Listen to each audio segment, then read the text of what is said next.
Well, Dave, we just saw the announcement that Tanner Scott, the approved move. So it seems like it's due to an injury. Can you just give us some more information as to what the injury is and if there's been any testing, I guess, for Tanner at this moment? As I understand it, it was, abscess, excision, some type of lower body, minor procedure. So I don't know a whole lot about it, to be quite honest with you, but I do know that he's recovering well, and it took place last night. So that's kind of where we're at. And so, yeah, we're replacing him with Justin Wrobleski. You want to follow up? Just quickly, so did this come like in an urgent matter, or was it something he had been dealing with? Urgent matter. I think it started, I think there was kind of signs of the evening of the workout. I think that's where it first kind of came to light for us. Okay, we're going to go Fabian on the left. Is it safe to assume he's not going to be available the rest of the postseason?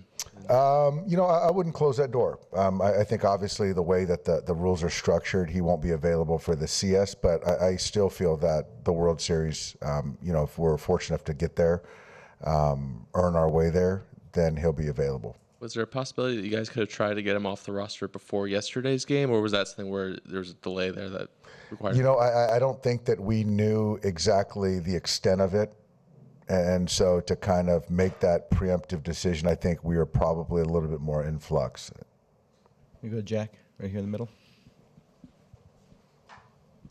Just one more to follow up on that. What were the signs that you guys saw during the workout the other night that kind of... You know what, Jack? I didn't even see him. So I think that was more doctor-driven. And then I got word late that night. Okay, go to Claudia, right here. Hey, Dave, how much flexibility do you have in your bullpen? And can you talk about how confident are you in your veterans to set the tone? Very confident in the bullpen. I feel that everyone in the pen is available. I think, confident in the veterans that we have to set the tone, very confident that we're prepared for tonight. You'll see our best, but we got a tough customer. Sanchez has pitched us tough. He's a heck of an arm, but I just feel that we gotta take better bats, and it's velocity, but it's a changeup down below, and we got to get him up. And we start expanding, which at times a lot of our guys have done. It just plays into his game plan. So we have to be able to trust to get into at bats and get him up in the zone and use the big part of the field. We go in the back to Sonia. Dave, when you pinch hit for Andy last night, was that more a reflection of kind of how he's looked at the plate lately than the matchup? It was more of how he looked at the plate. I think that, Andy's obviously very talented, had a really nice year. For me, just kind of the at-bats, the quality, the swings that he's getting off, the uncertainty and the look, his demeanor, all that plays into, my decision. And he's back in there tonight. And my hope is that he comes in fresh and gets back to, being the player that he is. But, this postseason and even prior, I just haven't seen the quality of at-bat that we're used to seeing from Andy. With the offense, there's kind of been the idea that being back in the postseason kind of heightens the focus. Why do you think that maybe has not been the case with Andy? Wait, say that again? With the offense in general, there's kind of been the idea that being back in the postseason has helped heighten some of the focus, help them take better at bats. Why do you think we haven't seen that with Andy? I think Andy right now, I think for me, he's been pressing. I don't think that he is exactly synced up, maybe mechanically. I think he's just tentative. I think that they're bullying him with the fastball at the top of the zone. He's underneath and he's late. And he's just not convicted in his at-bats. And and then balls are in the hitting zone, and he's just not getting off the swings that he needs to. So, again, hoping that he can just kind of calm his nerves and know that he's a piece of this, a good piece, but he doesn't need to carry us, and I just, want to see just kind of, those quality at bats. Okay, we're going to go to Bob on the right. Dave, would Blake Snell be a candidate today to come out of the bullpen after Glasnow? No, he won't. He wouldn't be. Certainly, the cost, he wouldn't be, Bob, no. Okay, I'm going to go back there to Dave.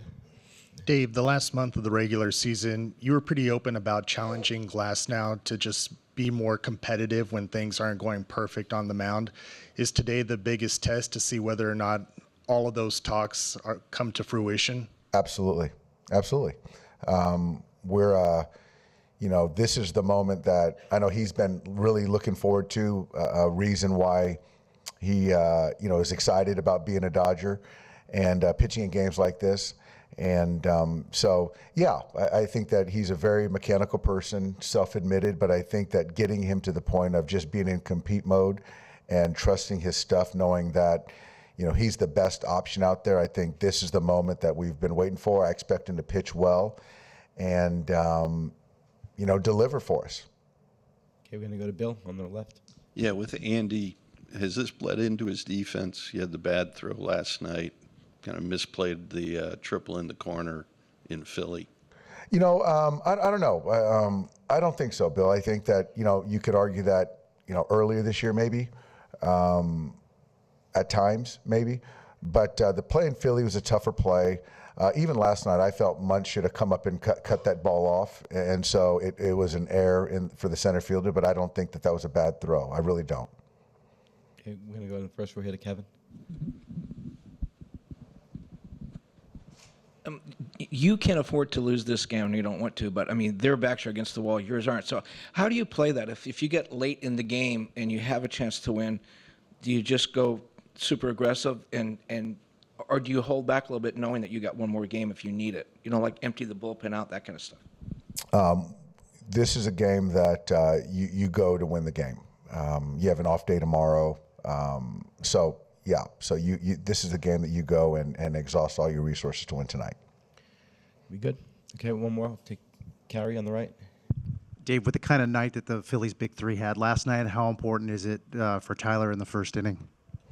It's important to set the tone. It is, yeah. I think for Tyler, it's really important. But as we saw from last night, it's not just the first inning; it's beyond, right?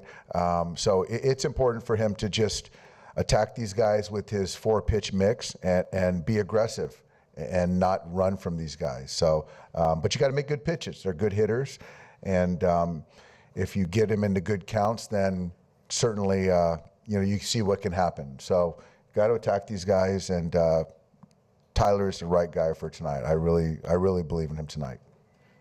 Okay, thanks, Doc. Thanks, guys. Yep.